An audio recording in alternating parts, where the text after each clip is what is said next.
Do you need to shape or profile metal and wood? Then you'll want to take a look at this combo belt sander and disc sander from Palmgren.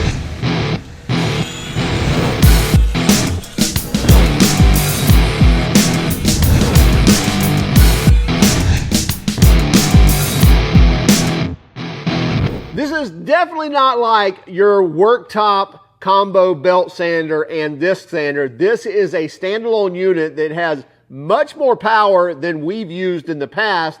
Let's go ahead and get started on the features here. Then we'll come back and we'll talk about pricing and what we think of it.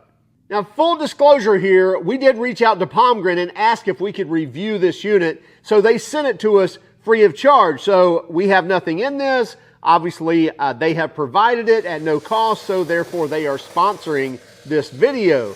However, that by no means will affect our decisions and what we think of it, nor what we share with you. This is the Palmgren combination disc and belt sander. Has a 6-inch by 48-inch belt sander and a 12-inch disc sander on the opposite end. Now, the footprint of this machine is about 16 inches by 22 inches, a little more than 22, and stands about 58 inches tall when the belt is in that configuration. The belt can also lay down, which we'll show you here in just one moment.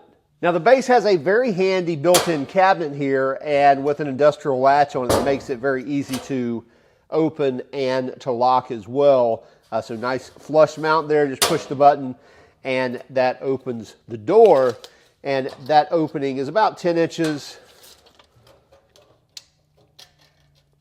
by 15.5 inches. So nice open access there where you can actually store things, probably additional accessories as well as consumables like belts and discs. Now, this whole thing is made out of what I think is probably 14 gauge because everything I check is somewhere between, say, 0.88 and 1/10 of an inch, which is somewhere between 12 and 14 gauge. So it's not quite as thick as like a 12 gauge would be, but thicker than 14 gauge. So I would call this 14 gauge steel is what most of it is made of.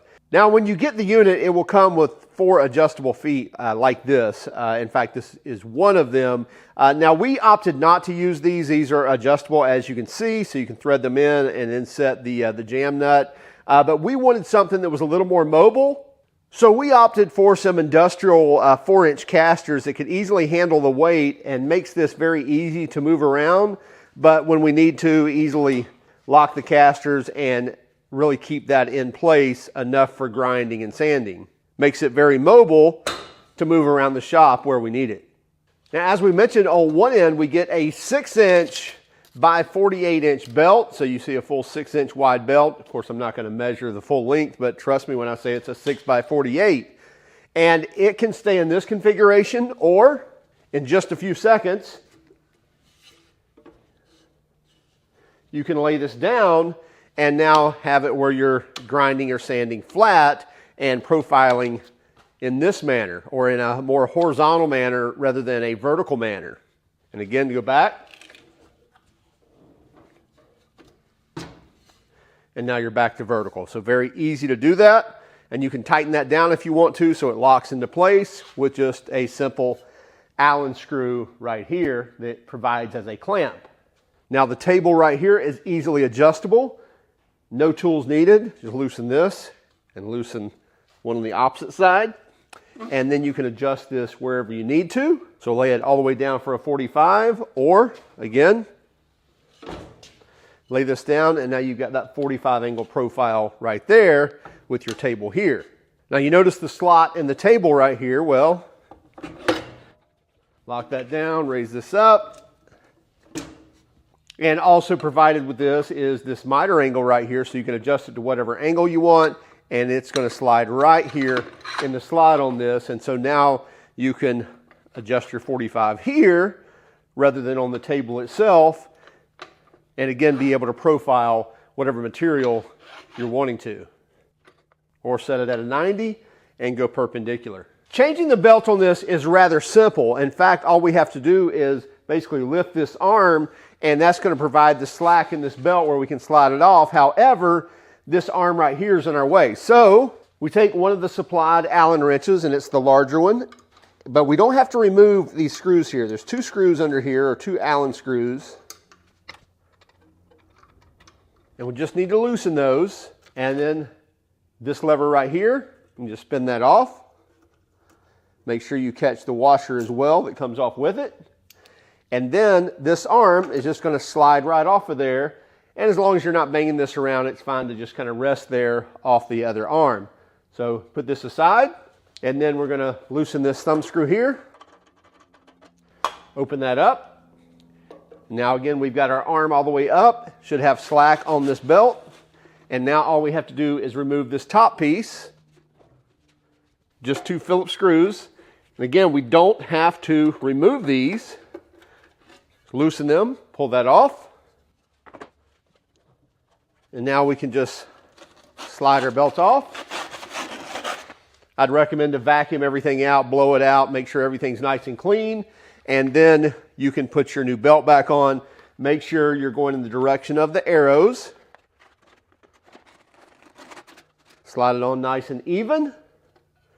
And then if you want to, you can go ahead and lock it down with that arm and put the guards back on.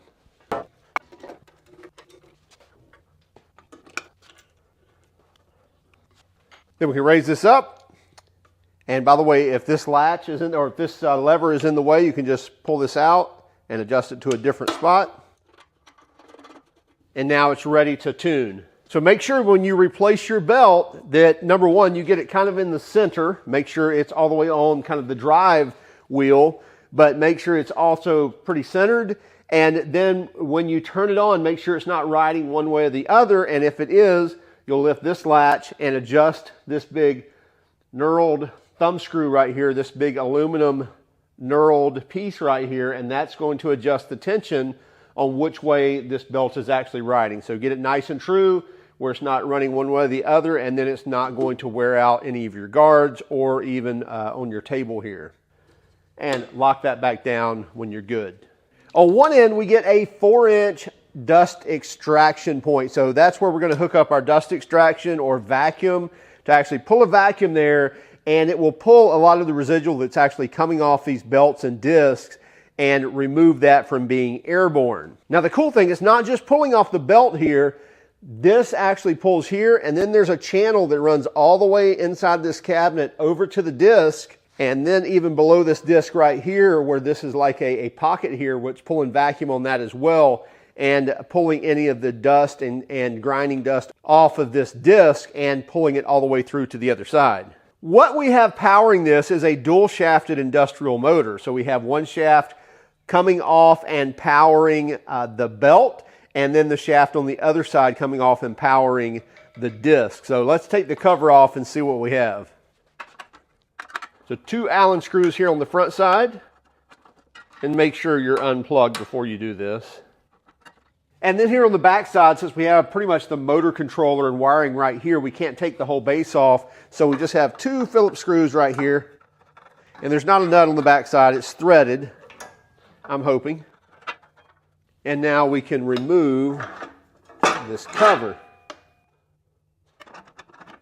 Let's move this down. Now we can remove the cover. Okay, so let's take a look here at the motor. Basically, we have a 1.5 horsepower motor. As we mentioned, dual shafted, one coming here, one going out the other side. 4-pole, 60 hertz, 115, 230, so it can be wired as 115 or 230. Obviously, this is 115. 12.5 amps or 6.3 amps. So pulling 12.5 amps at 115 volts. Obviously, that is probably running amps. I'm assuming it's pulling more than that because they give a pretty ample warning on making sure you're wired correctly or actually have a high enough breaker. And then 1720 RPM, obviously a single phase motor since we're wired to 115 or 120. And obviously date, weight, things like that. So 1.5 horse dual shaft motor. So let's get the guard back on this thing and use it.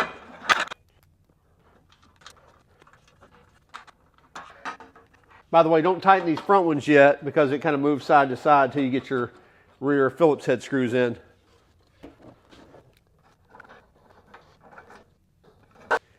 Now here on the opposite end is our 12-inch disc, and we have a small shroud right here.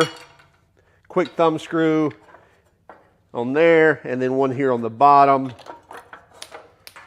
And you can quickly remove that guard, and that's how you can basically put your new disc on. Now you'll probably also have to remove this bottom part down here, and it's just going to be 4 Allen screws to remove those. That acts as both kind of a dust shroud as well as a guard to the disc. So take that off, then you can access all this. And if you want to, take off the 4 Allen head screws and remove this table, or actually take off the 2 thumb screws or one of each and remove it that way. But we actually installed this without having to take the table off, so it's possible to do.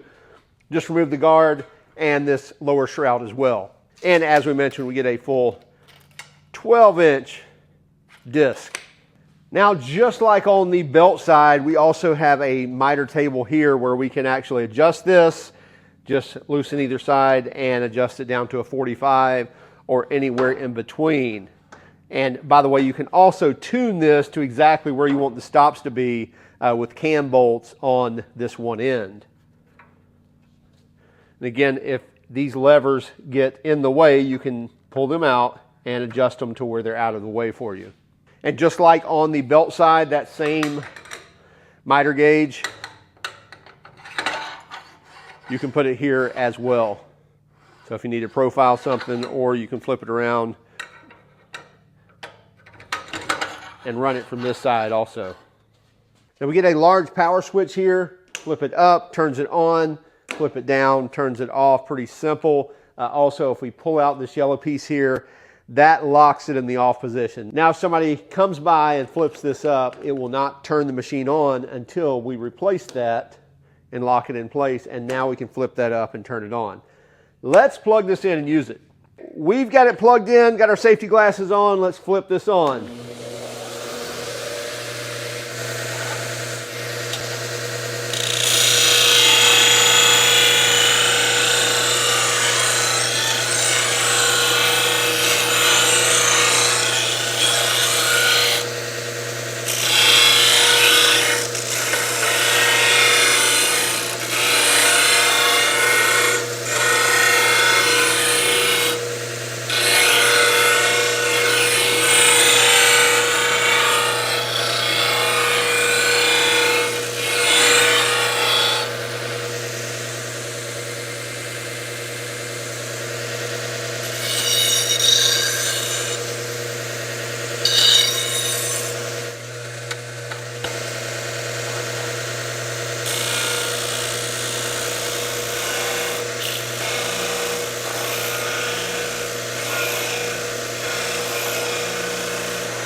And obviously this will work for wood as well.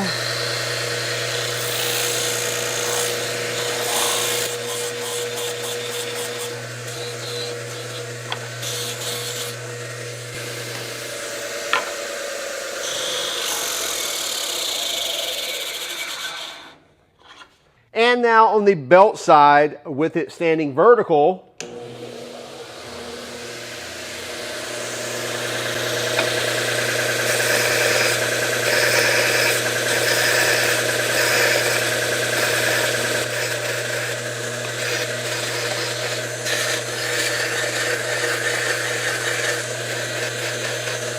I know this is probably overkill for this, but when you're cutting threaded rod and you make that cut with either a cutoff wheel or your Sawzall or whatever, Many times getting that nut to go on is a real pain, especially when you haven't cut it really clean. Well, with a belt sander like this,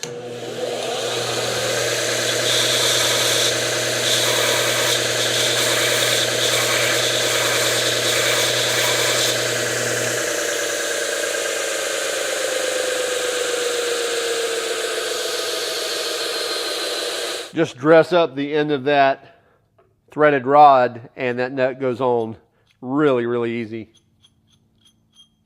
And now let's lay this belt down. And now if I need to profile a larger piece of wood, something like that, and get that whole face, now I can do so right against that table. Or even like this mini sledge right here, maybe if we want to reface it or clean it up and get those flat profiles, I can utilize that table to actually kind of hold it in place as it's sanding. By the way, a striking hammer never gets a flat face. Yes, a claw hammer may have a flat face, but anything like a ball peen hammer or some type of just general hammer, sledgehammer, does not have a flat face. There's always a contour on it. So we may put a flat face on it, but then we want to come back and actually round that up. Just a little tip for you.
First off, this being a standalone unit and the fact that we put it on swivel casters makes this very mobile in the shop, as well as being a nice system that you can adjust where you need it, but also being very powerful and heavy on the performance side with that 1.5 horsepower motor. So it's unlike any other worktop combo sander that we have used in the past.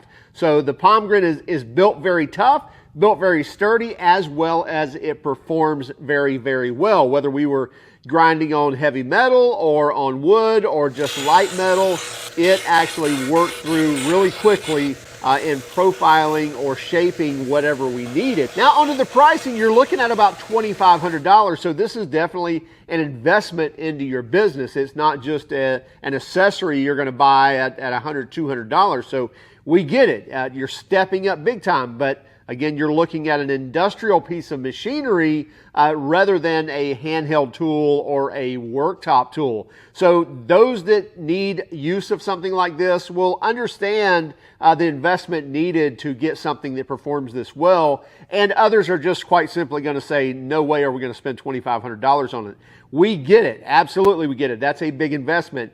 At the same time, we don't know of any other one out there that performs this well, that has that much power. We can really lean into it and really hardly even slow the motor down, and it definitely doesn't bog by any means. So Check it out. We'll have a link in the description. Also, keep track of us on Instagram, Facebook, Twitter, and even TikTok. And if you don't mind, would you hit that like and subscribe button if you haven't done so already? And by all means, if you hated our video, well, give us a thumbs down. But would you let us know in the comments why?